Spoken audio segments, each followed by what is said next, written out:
You are listening to a free version of the Majority Report with Sam Steeder. To support the show and get another 15 minutes of daily program, go to majority.fm, please.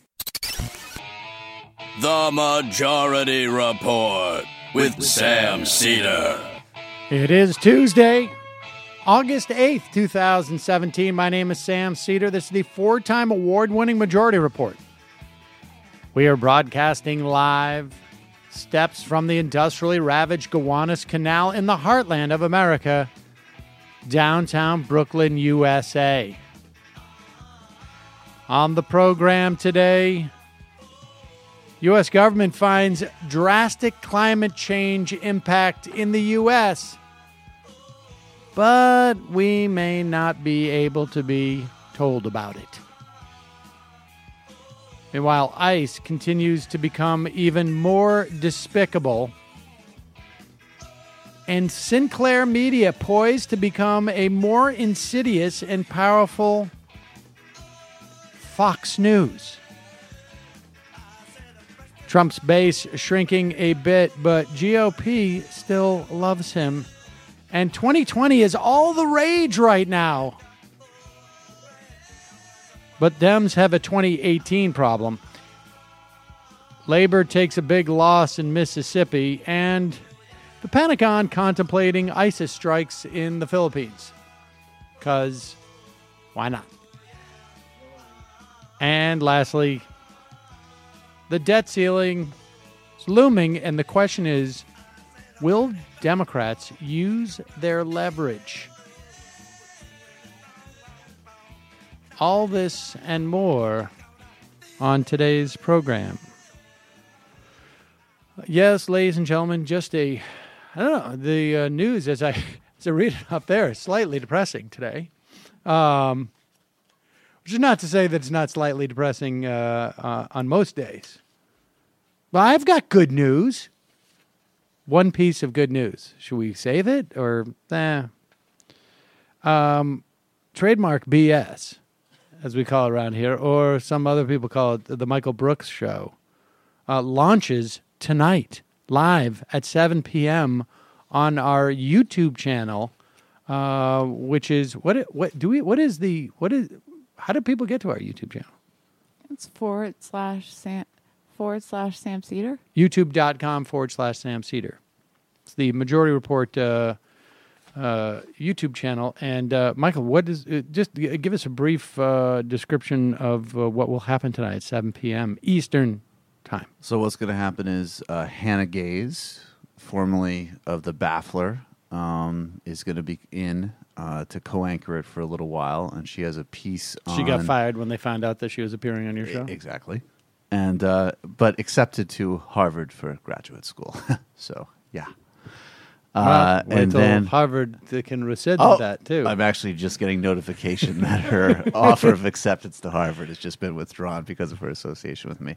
So we're going to talk about a piece that she has on Richard Spencer and respectability racism, and then she's also a Russia specialist, and we're going to be talking about this deep state narrative. And then there is a sketch and a cold open that's been put together, and I'm going to lock somebody in the pyramid. Well, you don't have to do the entire show now. And then at about the 12:15 mark, no, anyways, you get a sense of it. It'll be streamed live at 7 p.m. That show will stay on YouTube and also be the public version of the podcast. And then the post-game will be the first member show that will go up on Patreon tomorrow as well, and patreon.com/TMBS. Thank you to the first 448 members. Thank you. Wow, that's a lot of members. That's good. All right, folks, so you can check that out, 7 p.m. Eastern Time. This story I found rather funny. So apparently in San Francisco, there's a private street that was sort of like... well, I don't know if it was quite a gated community. I guess it was. Maybe it was a gated community. And the association had a responsibility to pay a $14 annual tax. This is a private development that's been managed by the homeowner since 1905. And they had $14 in tax that they owed. But for years and years, apparently it did not get paid. It's a property tax bill. 3 decades, 30 years, $994 in back taxes was owed. And apparently in 2015, in April, the road itself was auctioned off to pay for that $994 in back taxes. And an entrepreneurial couple, Tina Lamb and Michael Cheng, purchased the road in the auction, won the auction, $90,000 and change. And I don't think that they actually even live in the private area. For the past 2 years, they've been meeting with real estate lawyers to find out exactly what their rights is to the use of that road. And now they're contemplating charging the residents of those mansions on that private street parking fees on their own street.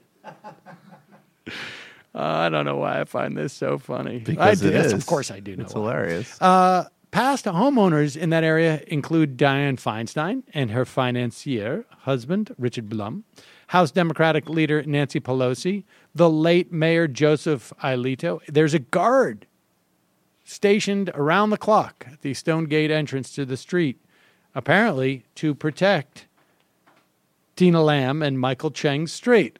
They shouldn't charge the guard for parking. Yeah, the guard should get a freebie. They also apparently owned the sidewalks and every other bit of common ground in the private development. We just got lucky, said Cheng, a real estate investor. The homeowners, however, are getting a little bit upset because they just didn't know about the $14 a year that they weren't paying. And they're claiming the city did it didn't offer the proper notice, and the city says we did. There are 120 parking spaces on the street that they now control. I think $5 a day, it seems fairly reasonable, but I would also probably go for $50 a day. Yeah, I would increase that a little bit. How many of those homes need street parking? Let's be honest. If you have that big of a mansion and you need to park on the street, you need to look for a new house. Maybe. But what if they want really, maybe they want anybody who's coming to service their house to come drive in their driveway? I don't know. Yeah, you're right. I don't think so. I was thinking the era of the pajama boy is over.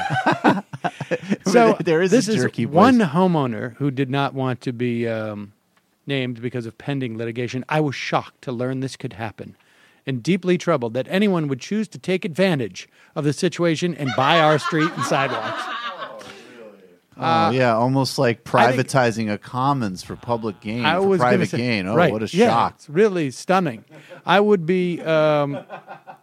not be shocked or surprised to find out if that homeowner has actually done the same thing to make money for themselves to afford that mansion. Yeah, I kind of wonder. It's like, you remember that this does remind me, and I'm being indulgent here, but there is that Jerky Boys prank where he proposes to like set up visitation around his mom who's sick and like charge fees for family members to go up different flights of stairs. He's just like, and then there'll be another fee when you go into the bedroom. More money, do you see? That's exactly what they should do to these people on this block. More money, do you see? Maybe they should just set up like a little like sort of lemonade-esque stand on one of their sidewalks. Yes. And when people step on the sidewalk, they can go, "Excuse me. Hi, that's going to be 25 cents with interest for back sidewalk privileges, which comes out to $7. I would imagine the way this ends is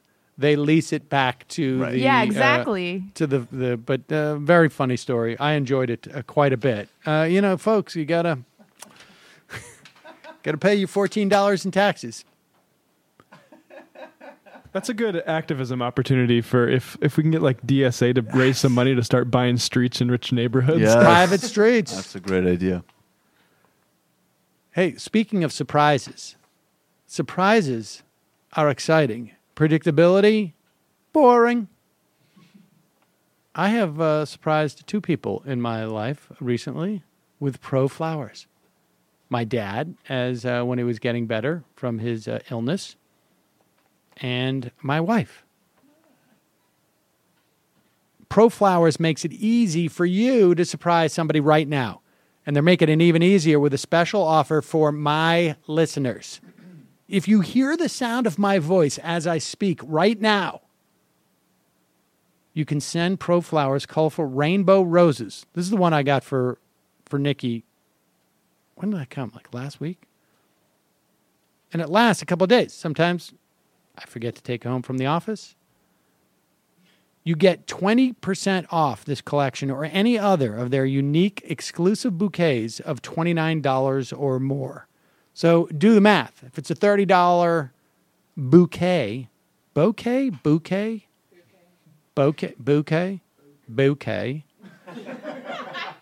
it's $6 off. That's sweet. Proflowers.com makes choosing the perfect surprise bouquet simple and quick. You get to pick the exact date that your unexpected surprise will arrive. The flowers are guaranteed to stay fresh for at least 7 days or your money back. We've had a couple. I've got like probably now 3 or 4 from Pro Flowers. And the flowers really do. They're in great shape. Sometimes you buy the flowers, I used to get it from a bodega. You take them home and literally like 15 minutes later, they start to droop. And yes, I put them in water. It's more bloom for your buck with Pro Flowers. You get 20% off the rainbow roses or any other bouquet of $29 or more. Go to proflowers.com and use my code CEDAR. SEDER. That's my last name. Not an A. There's no A in there. It's Cedar. And there's no C in there either. It's Cedar with an S. That's proflowers.com. Code CEDAR. Do not wait to make someone's day. All right, let's get into. This is the big story of the day, and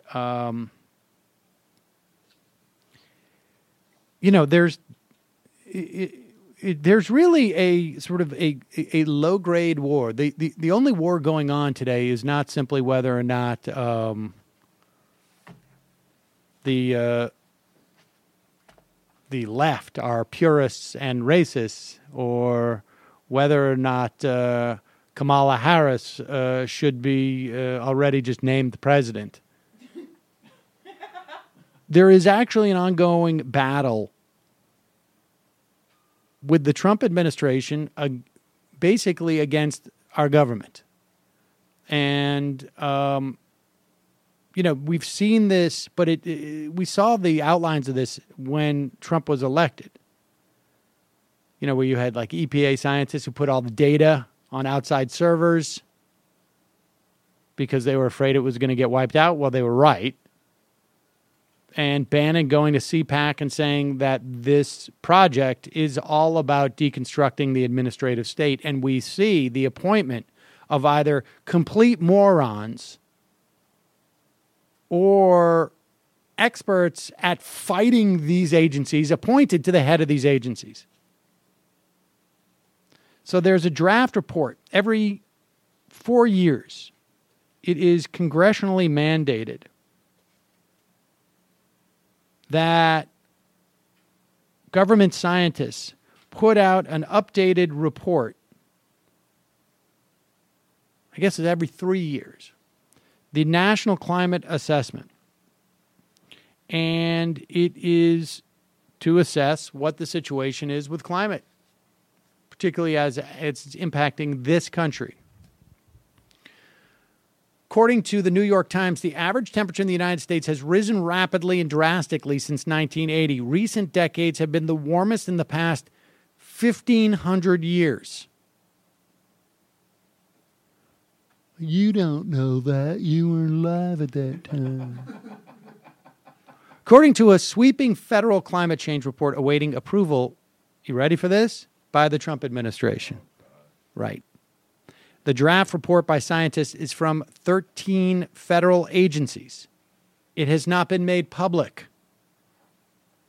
So what we're seeing here are scientists obviously getting paid a huge amount of money on the side, making money off the hoax, even though they're working for the government now.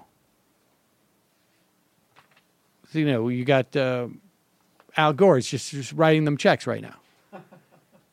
Evidence for a changing climate abounds from the top of the atmosphere to the depths of the ocean, a draft of the report states. The authors note that thousands of studies conducted by tens of thousands of scientists have documented climate change on land and the air. Many lines of evidence demonstrate that human activities, especially emissions of greenhouse heat-trapping gases, are primarily responsible for recent observed climate change. The National Academy of Sciences has signed off on the draft report. The authors are awaiting permission from the Trump administration to release it.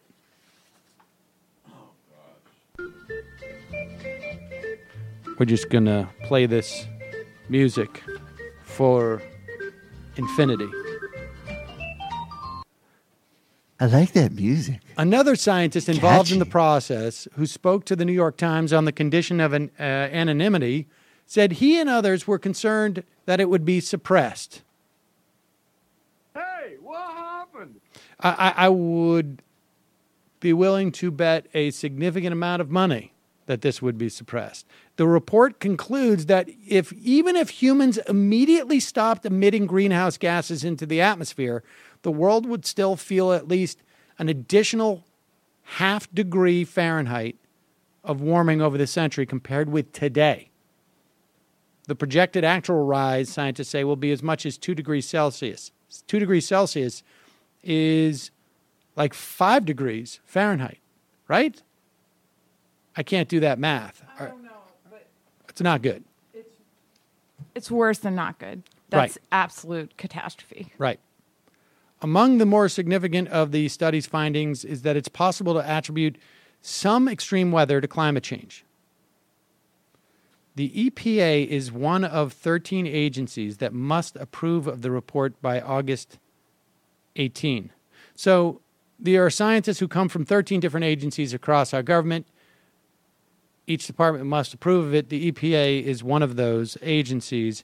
You'll recall Scott Pruitt, the head of that agency, does not believe that carbon dioxide is a primary contributor to global warming. He thinks that it's God juice. The report says significant advances have been made linking human influence to individual extreme weather events since the last national climate assessment was produced in 2014.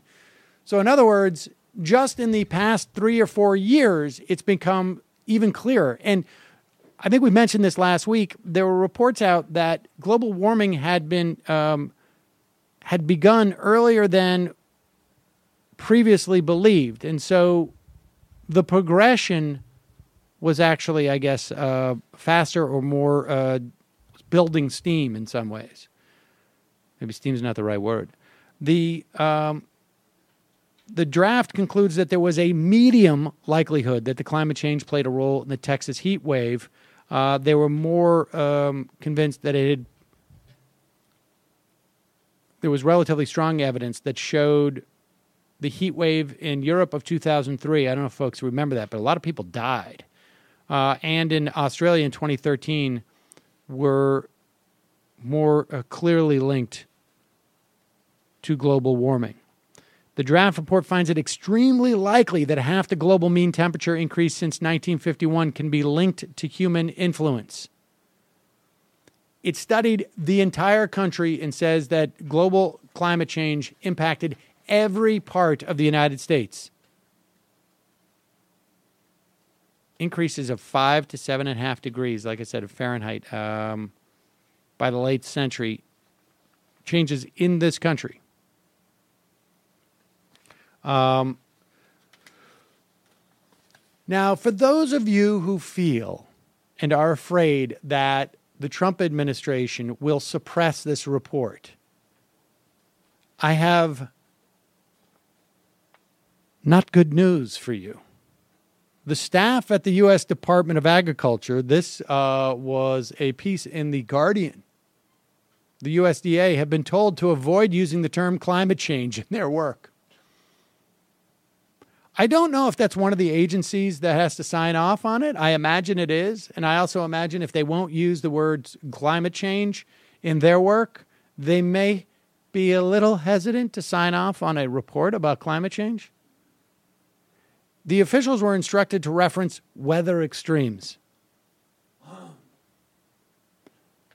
One email from a Bianca Moibus-Clune, the director of soil health, lists terms that should be avoided by staff and those that should replace them.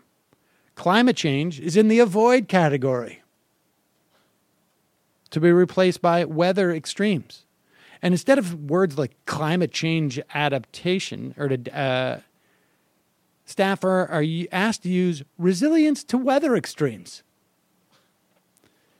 The primary cause of human-driven climate change is also targeted. The term reduce greenhouse gases is in the avoid list. Build soil organic matter, increase nutrient use efficiency is in the use category. Meanwhile, sequester carbon, in any type of not in the use category. Well, because you can't because carbon, that would mean that you're indicating carbon's some sort of a problem. Well, and what you're supposed to use is build soil organic matter. Yeah. Which is actually the same thing they tell you to do with little kids. You don't say don't lie to me. Build soil organic matter? You don't say don't lie to me. You say tell me the truth. So that's all they're trying to do, is be more positive. Just tell me the truth.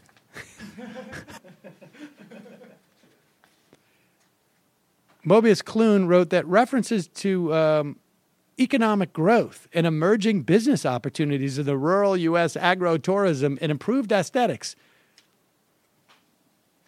should be tolerated and appreciated instead of using those climate terms that are contentious. Apparently, in a different email, Jimmy Bramblett, the deputy chief for programs at the NRCS, said it's become clear one of the previous administration's priorities is not consistent with that of the incoming administration, namely that priority is climate change. Please visit with your staff and make them aware of the shift in perspective. There was a staffer, a guy named Tim Hafner, who wrote to Blamlett, I would like to know correct terms I should use instead of climate change and anything to do with carbon. I want to ensure to incorporate correct terminology that the agency has approved to use. Some other staffers were not enamored with this. On an email on July 5th, an employee stated, we would prefer to keep the language as is, stressing the need to maintain the scientific integrity of the work. Obviously, one of those classic hoaxsters, probably one of the yes men, embedded in the agency. Then they're going to release these emails in a fun-filled box set where they'll make more money on this climate change hoax. So good for those entrepreneurs posing as scientists and people who care about the climate. They're going to make some big bucks. Big bucks.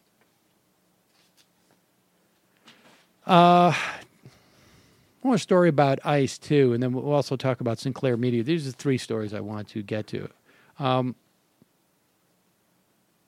should say also, we'll probably comment more in the fun half, but there was a piece by Ryan Cooper. I mean, you talked about this yesterday, right?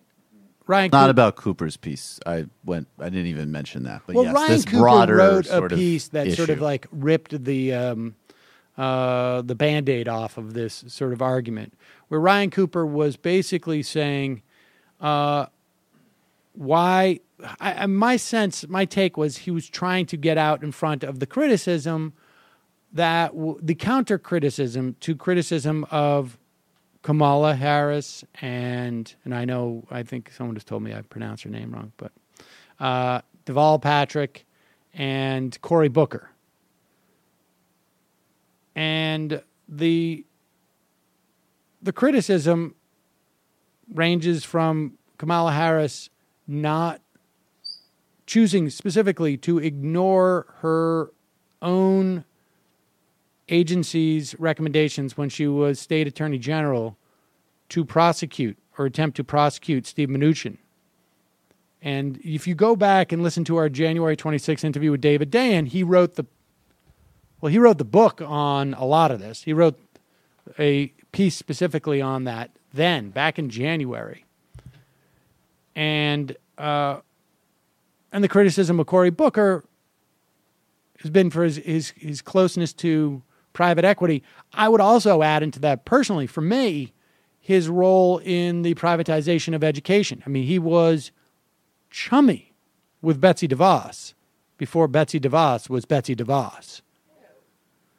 And Deval Patrick, who, as governor of Massachusetts, signed legislation, albeit passed by a Democratic legislature, that basically made it impossible for government or state employees to negotiate.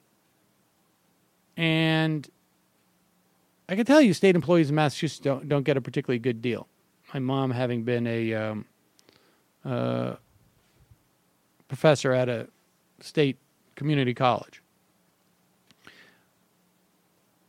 And then, of course, Deval Patrick left government to join Bain Capital.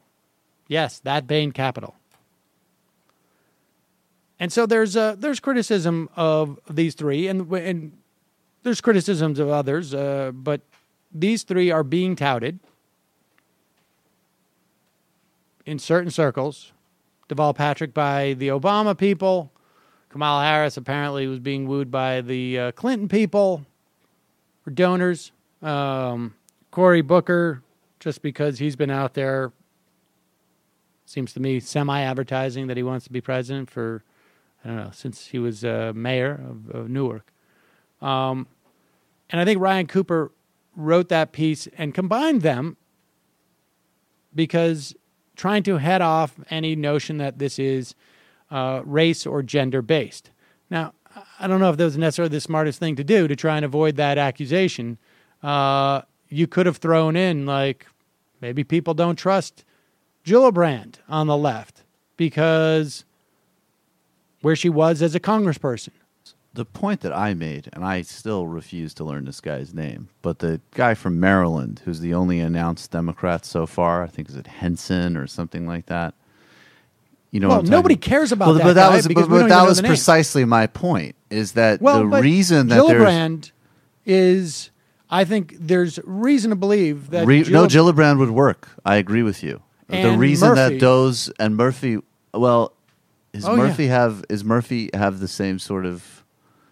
I don't know if he's quite in the mix in the same way, but Murphy could work too. But the point I'm making is that their scrutiny is on candidates that are important and significant candidates. And incidentally, even if you're not planning on voting for any of those three candidates, that's great.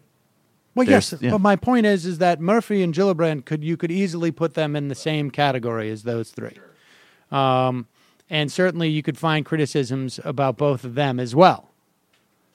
That probably would have gone further to make the point. I mean, the level of defensiveness is also part of the problem. Definitely. Sometimes he who smelt it, he who denies it, supplies it. I'm not suggesting that's the case here, but sometimes it can look like that. Anyways, the fuck. You were rolling. You're making distinctions. You're adding to the debate, and then you got to do that. Well, all right. The point being is I think it's perfectly legitimate to talk about these things. I don't know if I would necessarily do the groupings that they would. I don't know why the supporters of Kamala Harris are different than the ones of Deval Patrick and are different than the ones of Cory Booker and Gillibrand and Murphy. So, I mean, if you're going to make a statement as to complaints that the left have with certain people, you might as well just do that and include all of those people. Martin Longman had a very good piece on it. I mean, David Dayen as well, in addressing it in various forums, which is, look, nobody on either side of the argument is paying any attention to the foreclosure crisis. And it's of special import to Dayen because he knows about it. He spent 7 years writing a book about it, more or less, reporting on it. And I think his sense is like, this is more tribal than it is legit criticism. If you just have a 2-sentence critique of someone without any depth and understanding, because he basically says everyone was miserable in the foreclosure crisis, starting with Obama, frankly, I would argue, Obama's response to Paulson when he was president-elect, through the HAMP program and through that sort of fake mortgage commission that Schneiderman was a part of. And so David Dayen thinks that, more time should be actually thought about the issue rather than just using it as a bludgeon for different candidates. And Martin Longman also had a pretty good piece which suggested that maybe the left should also sort of contemplate not just what these people can do to win over the left, but should also contemplate how their critiques of those people can be done in such a way that doesn't look like it is based upon race or gender. When you combine those three people, when there is perfectly, you could throw Gillibrand in there. You could throw Murphy in there. Because if you just want to keep it to like, let's just talk about Democrats who are in the Senate or who have held position before, as opposed to Zuckerberg, who's going to end up being the president. Or at the very least, the one guy who's going to bring together the liberals and the left. But that went on further than I wanted to talk about because I want to just talk about this ICE. And, there's also a lot of talk about the generals. I mean, John Kelly, the Department of Homeland Security, I've said this in passing a couple of times, but it bears repeating. The dramatic change in what's going on with ICE and immigration policy in this country. A couple of weeks ago, Ronald Reagan called in, talk a little bit about just the legal immigration policy as well, but had noted even, I think, several months ago that there was a distinct policy change amongst ICE that basically criminalizes anybody who is in this country without documents. So it's not just going after people who have broken laws since they've been here. It's going after anybody.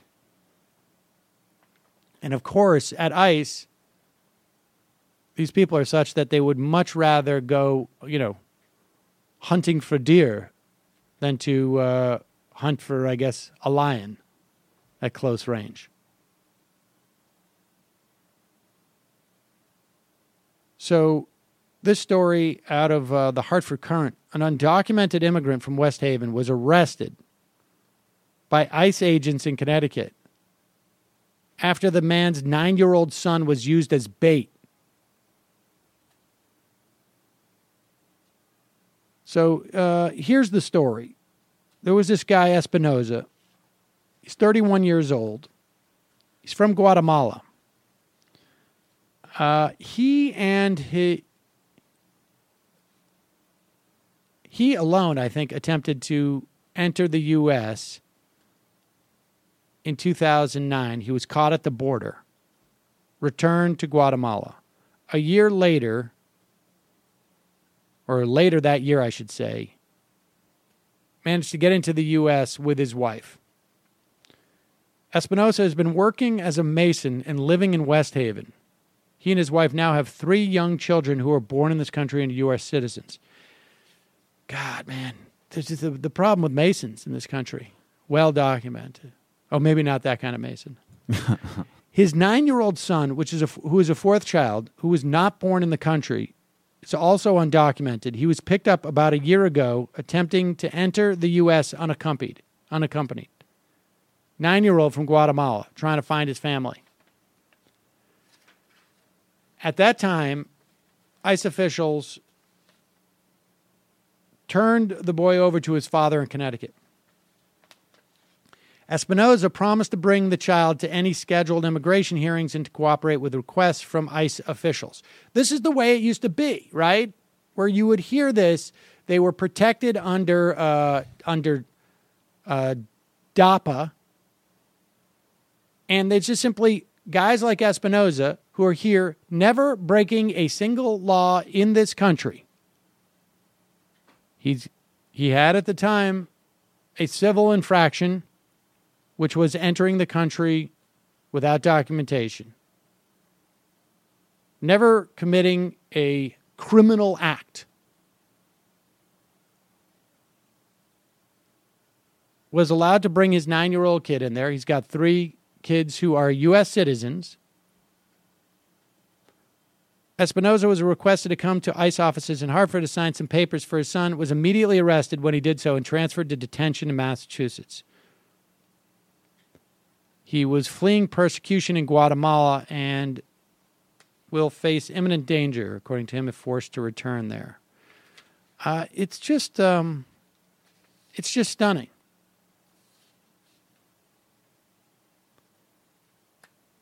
And John Kelly presided over all of this. Last month, there were almost 1,700 refugees leaving this country in a refugee camp in Quebec. 1,700. Super gross, man. Super gross. Yep. New York State is already trying to ban ICE from hovering around courthouses.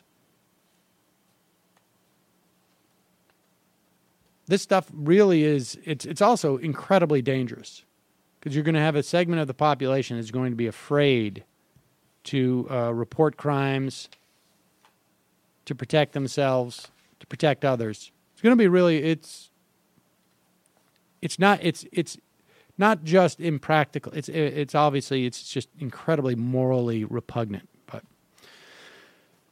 all right, I'm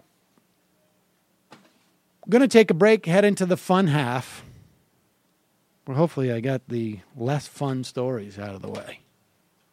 Those were, let's see, we basically covered that the planet is not going to be inhabitable pretty soon. I'll tell you something. The Trump administration is going to suppress the science of it, yes. Here is the upside. Mm-hmm. Those people escaping this country for Canada, yep, much better shape when global warming hits. Without a doubt.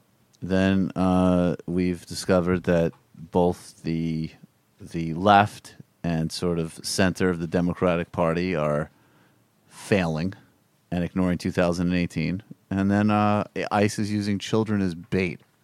And we have a situation in Quebec that could look like something in Lebanon or Jordan. That's great. Maybe we will have a slight uptick in the second half of the show. Well, in the second half of the show, we're going to talk about how effed up our media is going to be when Sinclair gets these things. I know I've touched on this. Sinclair's a big league fucking media organization. Oh, let's just talk about this. Have you seen Boris on that? They'll hire folks, anyone. It's been an interesting 2 weeks for Eric Bolling. We'll finish the show. Look at this Jeter jersey. Well, that doesn't turn you on? What the hell? Do you remember, like, last week, I think it was, it looked like he was advertising for a job He with was a company. auditioning. And then, that day, I saw someone report that Ivanka Trump followed him on Twitter for the first time. But then, of course, the PC police came around and said, hey, not appropriate for you to send dick pics to your colleagues. Which is really, it seems to me, just I mean, what if you think that your people you're working with don't know that you have a penis? You know what? All I can think of Are you just supposed to sit there and do nothing about it? It's not even that complicated, Sam. It's simply an inability to have a free and open exchange of ideas. I wonder if he put, like, when he would text dick pics, if he would put, like, surprise, look what I got. Bet you didn't think I had one. Well, look. Hey, this is Roger Listen, Ailes. You got to assure it. The fucking girls here know you if got you one. wanted some proof, if you wanted some proof that there was nothing morally reprehensible about this, or that perhaps this is just some type of conspiracy to bring down Fox News, which you know has been propped up by the tent pole, forgive the pun, of Eric Bolling. Here is riding to the rescue, and you know he's got to be sincere because he's on a competing channel. Pat Robertson. You know, I want to say something I've been reading about in the press, and I don't have a lot of first-hand information, so I may be, off the wall on it. Yeah, but that's probably right. Think of this. If you wanted to destroy the Fox News, you really wanted to destroy them, what would you do? Pause it. Well, Let me you see. would... What I would do is I would install a CEO there who was serially harassing women, sexually harassing them. I would put hosts on air who were serial sexual harassers. Love the factor. I would instruct the vast majority of the male hosts on the network to sexually harass their colleagues or contributors. I would say maybe if like they had trouble doing that, I would say at the very least you better be sending dick pics. That's what I would do. But go ahead. Let's hear what Pat Roberts. Look, Bolling, if you don't have the balls to actually grab something, at least send a fucking picture. What would you do? Well, you would send some salacious material, ostensibly from one of their popular co-hosts or hosts, and you'd send it out and then get it publicized. And then you'd have some woman complain that she had gotten this salacious material from this particular co-host. And then you'd come to Fox, and Fox is so averse to any kind of legal action that they would immediately take the person off the air. So before long, you would have decimated the primetime lineup of all the Fox hosts.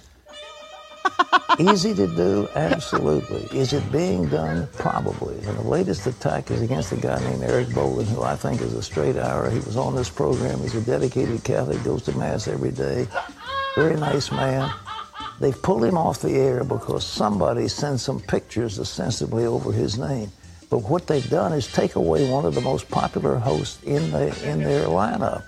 And then they got rid of O'Reilly, who was the top getter of women's sexual bodies, their bodies. Got rid of him. And, of course, they got rid of Roger Ailes, who was the architect of putting it all together. He was the one who showed everybody how to sexually harass. Everybody can make charges. But, ladies and gentlemen, if this is going on, and it could easily do it, I mean, I'm not a conspiracy theorist, but it is so easy to see what's being done. I think it's a terrible shame, and Fox had better cinch up they talk about gird up the loins. I mean, they better gird up their loins and realize that people are going after them. And I think gird up the loins may have been the wrong choice of words there. Let me just see. I like it's almost like he's turning into like a media critic. He's like, and then who's left? Jesse Walters? That guy's terrible on camera. Gutfeld's a failed comedian. Their version of lawsuits is them paying off anybody who even hints at. Yeah, exactly. Lawsuits are like, oh, you actually are going to respond to our relentless systemic sexual harassment. The fact that this Republican propaganda network was almost just actually like a front shell for a giant harassment organization. I like how he sort of pay you off a little bit. I like how he sort of like stumbles on to like what are they've gotten rid of also. Oh, yeah, the other one who they had sexual harassment things. But then then they got rid of Roger Ailes, who also, I guess, sexual harassment things. I'm not a conspiracy theorist, but they better pull up their pants. I mean, why did you even? They better pull up their pants. Why did you even zippers. position it as needing to install these people? No one needed to be installed. They were just assholes. If you want to destroy Fox News, all you need to do is institute a sexual harassment policy and watch it go to work. Yes. The key would be to actually allow women to believe that they should not be assaulted. And then it's just off to the races. That could be the follow-up segment. I've heard Pat Robertson say stuff that ain't that far off. All right. Folks. Wait, real quick. Okay. Never mind. Let's save that for the fun half. No, it won't happen. All right. Folks, you can support this program by becoming a member of this program. Okay. By joining this program. You can we'll send you all sorts of pictures. No, we won't. Would you like to see hello, hi? Actually, that's what Matt and I were doing a sketch of like MSNBC cock sexual harassment. like Jacob Sherman being like, would you like to see my desk? Gabe Sherman. Gabe Sherman. It's not as big as Bowling's desk, but I have a desk too, and I actually enjoy intercourse in it as well. Oh, I'm sorry. Chris Hayes. Chris Hayes sends dick pics. Let's save this. Like a fucking dirtbag. JoinTheMajorityReport.com, ladies and gentlemen, is where you sign up to become a member and support this free show every day. Your support makes this show possible. JoinTheMajorityReport.com. Also, JustCoffee.coop, fair trade coffee, tea, or chocolate. Use the coupon code Majority, get 10% off. And if you buy crap from Amazon or from Jet.com, please do so through our link at MajorityReportKickback.com. You will notice no difference, but we will get a kickback, which is why we call it MajorityReportKickback.com. And a good quick break. Also, why somebody pointed out the other day on Twitter that you and I, and Jimmy Dore, we're all CIA employees. Think about it. We'll be right back after this. Oh, wait, do we have any more? We had a lot of fun half things. We'll dig through. You don't look at the emails. Okay. All right, we'll be back in just a moment. 646-257-3920.